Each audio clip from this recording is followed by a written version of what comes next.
abantu benshi barahangayitse cyane, bahangayikishijwe nuko umuntu agenda afite ibyangombwa byuzuye muri embassy ya Poland bikarangira n'ubundi bamwimye visa, kandi ugasanga umuntu atanze amafaranga menshi cyane.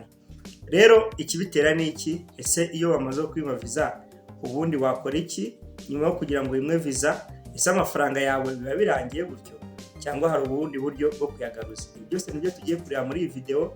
Niba uri mushyashya kanda subscribe, like, share, comment kugira ngo tujye tubana muri video z'ubutaha.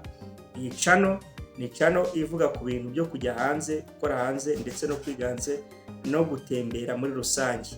Rero nushaka ayo makuru ntukigere ucibwa kuri iyi channel yacu kuko uzahabenyera byinshi ujya wibaza. So rero ntabatindiye, nongeye mbahe ikaze kuri Ndibanga TV show. Mugiye kubana nitwa Theophile. Rero ikintu ngiye kubabwira nuko bishoboka cyane ko waba ufite ibyangombwa byuzuye ariko bikarangira bakwimye visa. Ibyo birashoboka, nta n'igitangaza kirimo. Ahubwo se ni ukubera iki bakwima visa?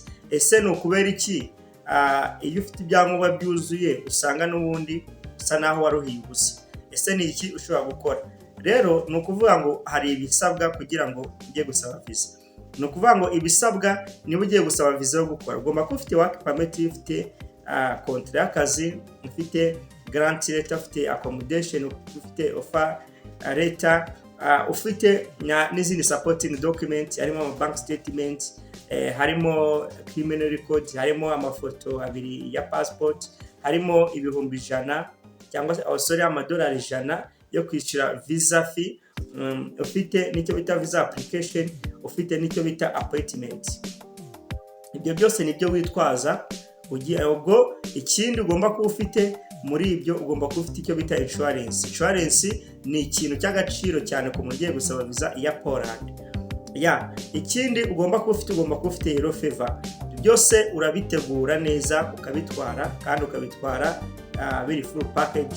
Ubwo ugomba gushyiramo, niba warize ugomba gushyiramo na diplome zawe, cyangwa se niba utarize ufite ama certificate, warize iby'imyuga, ibingibi biga by'amezi 3 cyangwa se ibindi nabyo urabitwara. Ibyo byose bikongerera amahirwe. Noneho ese ibyo iyo bitwaye bakakwima visa byagenze gute? Iyo bitwaye rero ugera muri embassy, cyo ni kimwe ni step ya mbere ubukoze. Step ya kabiri ubugiye mu kintu bita interview. Abantu basabye akazi cyangwa se abantu bagiye bahura n'abantu babakoresha ama interview, cyane nk'abantu bajya gusaba akazi, byo barabizi uko bigenda. Uragenda ugasaba akazi niba ari ikizamini cy'akazi bakakigukoresha, wagitsinda bakakohereza ubutumwa cyangwa se bakohereza bari bikubwira ikumenyesha igihe uzajya, bagwa appointment ukumenyesha igihe uzajya muri interview. Noneho ukagenda bakakubaza koresha interview, bakumva ushoboye bakaguhereza akazi, bakumva udashoboye kabone nubwo baba barakwemereye akazi mbere muri ikizamini cyo kwandika, bashobora kukwima akazi. Ibyo abantu bajya gusaba akazi cyangwa se abantu bize ibyo barabizi, si byo gutindaho. Rero iyo ugeze muri embassy uragenda muri interview. Noneho muri interview nta kindi bakubaza ibijyananye n'ubuzima bwawe uko bumeze, cyane bapima n'ubuzima bwo mu mutwe. Burya bariya, reka nongere mbabwire, ntabwo ari abantu basanzwe. Bariya ni abantu baba bakomeye cyane, akenshi barakoze mu nzego z'umutekano. Rero niyo mpamvu bakubwira ko interview iteka ryose burya ibigoranye. Wowe nk'umuntu usanzwe, nk'umuntu w'umuturage, wowe iyo ugiye muri interview uba wumva ko ari ibintu byoroshye, barabyumva, mfite document narishyuye, ukagenda uri fieri nyine yuko wumva ibintu byose ufite. Ariko ibyo ntabwo bihagije. Hari n'umuntu ugenda adafite document rwose, ugasanga agezeho bamuhereje visa, undi watwaye document ugasanga barayimwimye. Ibyo murabizi neza, bibaho cyane. Abantu bagiyeho barabizi ko ushobora kujyana n'umuntu bakamuha visa nta kintu afite, ariko wowe ugifite bakakikwima. Kenshi byagenze gutya. Bari abantu basoma ibimenyetso by'umubiri cyangwa se icyo bita body language. Ni ukuvuga ngo basoma ibimenyetso by'umubiri. Niyo waba ubabeshye ukababeshya ibintu uko witwaye bahita babibona. rero icyo ni ikintu ugomba kwitondera muri interview. Ikindi ugomba kugenda wamenye neza ahantu ugiye gukorera, adresse, ibintu byose by'ingenzi kuri company yawe ugomba kubizi, ndetse ukaba uzi neza n'impamvu ugiye gukorayo, ukaba ufite amakuru agukuye mu gihugu cyawe ndetse n'uwuriwe nyirizina, uko hari n'umuntu babaza izina ugasanga riramuyobeye, cyangwa se bamubaza bati utuye hehe, ese iwanyu muri abana bangahe, ugasanga ni ibibazo.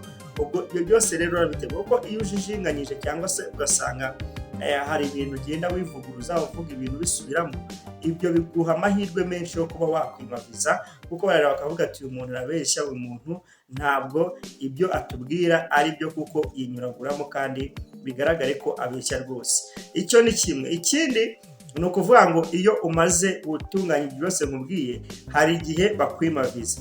Rero iyo bakwimye viza, hari igihe bakubwira bati turabona ibyangombwa byose ubifite nuko bisobanuye ni sawa, ariko iyi kampani cyane hari amakampani aba akorera mu bihugu runaka ariko icyo gihugu kitayazi mu buryo buri official, bakavuga bati genda ugende ubabwire bakohereze ibaruwa y'umukoresha cyangwa se iyindi baruwa yose ya kampani igaragaza yuko aribo baguhaye akazi. Icyo gihe rero icyo ukora, wandikira ya kampani cyangwa ukabwira umuntu wapapuringi ukavuga uti ko bantumye ibaruwa, akayigushakira kuko baba bakorana, baba bari in touch, none yamara kuyigushakira akayiguhereza ugasura muri embassy uyijyanye.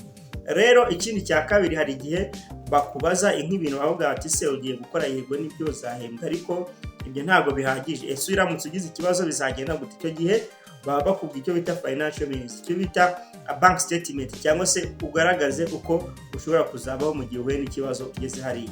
Ibyo byose rero ni ibintu biba bisaba gutegura, ni ibintu bisaba gushyira ku murongo kugira ngo ugende uri clear, umeze neza, nta kibazo na kimwe wifitiho. Ikindi ugomba gukora, iyo wakwimye viza burundu, burya hari amafaranga utagomba gusubizwa. Amafaranga ya work permit nyabasobanuye ko ava muri government, like abantu bajya gusaba passport barabizi, abantu bajya gusaba passport hari igihe ugerayo bakayikwima ari no mu gihugu, kandi buri munyarwanda yemerewe gutunga passport, ariko kubera utagaragaza icyo ugiye gukoresha passport barayikwima. Rero iyo bayikwimye ntabwo bagusubiza amafaranga. Niyo mpamvu na hariya muri immigration cyangwa muri embassy, iyo bakwimye viza, za document wishyuye ntabwo yasubizwa kuko bizaba zatanzwe nabo.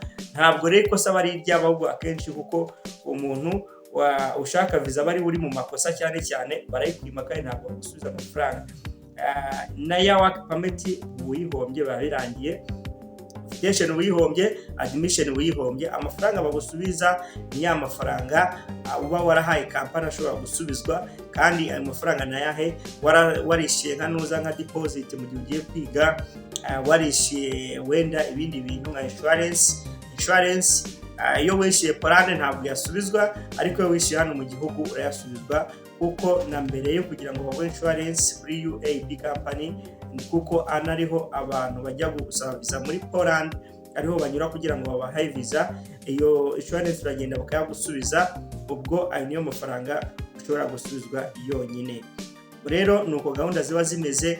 Niba ushaka kujya gusaba viza muri Poland, ugomba kumenya ibyo ngibyo, ugomba kuba uri smart, icyo ni icya mbere, ukaba warateguye interview, ukaba warateguye ibintu byose, kuko hari ibintu kuri internet bagenda bigisha uko ushobora kwitwara, ibibazo n'ibisubizo, uko bakubajije ibi n'ibi wasubiza ibi n'ibi, ibyo baba bashaka byose bagenda babikwigisha. Biba byiza rero iyo witeguye hakiri kare, kandi ibintu uvuze ukaba ubihagazeho, apana gusubiramo mu magambo, kuko bariya nyine ni nk'abagenzacyaha, bo baba gusoma cyangwa se baba bagutega mu magambo, bumve ko winyuraguramo, bumve ko hari ibindi bintu wikekaho.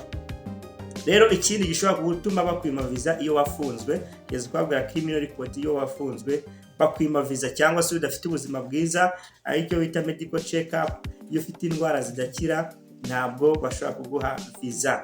Ibyo byose ni ibintu rwose gishobora gutuma bakwima viza, ariko icyo nababwira nuko utacika intege.